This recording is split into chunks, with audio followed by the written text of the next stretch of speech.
In the mountains bordering Virginia and Tennessee, there's a small school offering refuge to children who need it the most. The children come from all over the world, and they all just need a chance to learn, a chance to be happy, really just a chance to survive. To get that, they traveled to a small town that's very, very different than where they've been. I got to visit the school and the incredible people who work there. 400 miles outside of Washington, D.C. Like, where are we going? I don't see any building, any people. We're just surrounded by mountains. In the mountains of Southwest Virginia. You're just in the middle of nowhere. Sits Grundy. I felt like I was kind of like an island by myself. And Mountain Mission School. 260 students in all from 20 countries. Everybody is here for a brand new start. They live on campus in dorms where their teachers are right next door. Hope.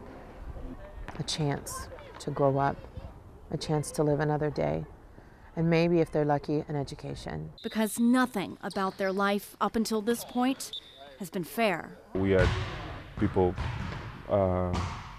threatening us with guns, and that if you move, we're gonna kill you. The Taliban, they threatened our school and it closed. I see all of the emotions that come across their face, the fear and the loneliness. And the violence that Wanda Beery experienced throughout her childhood and her Northwest D.C. home. I have never talked about this day. And when her father couldn't or wouldn't keep her, she ended up here as a student. She was just 11 years old. You know, all the questions that you have as a kid. Why would he send us away? What did we do wrong?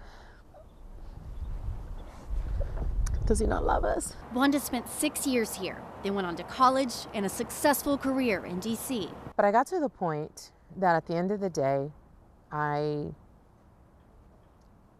felt like something was missing, but I don't know what that was. All it took was one weekend visit to her old school. And I'm like, yeah, this is where I'm supposed to be. So she packed up her life and made that same trip down 81, back to where it all began. Good morning. You doing okay? She's been here for 16 years now as the outreach coordinator. It's where she found her calling and her husband. We're going on a date tonight, guys.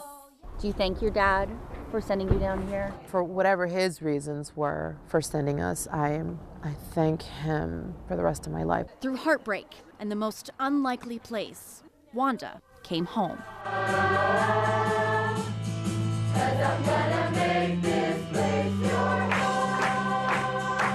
People here, they make you feel like you're part of the family. They make you feel like you are home.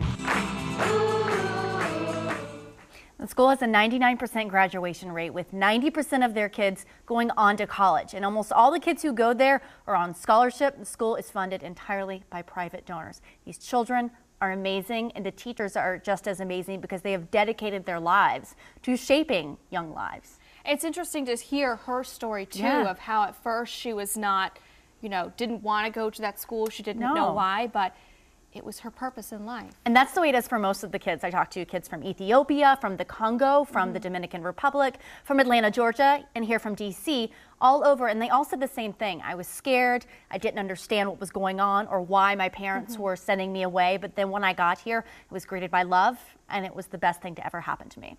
Great story.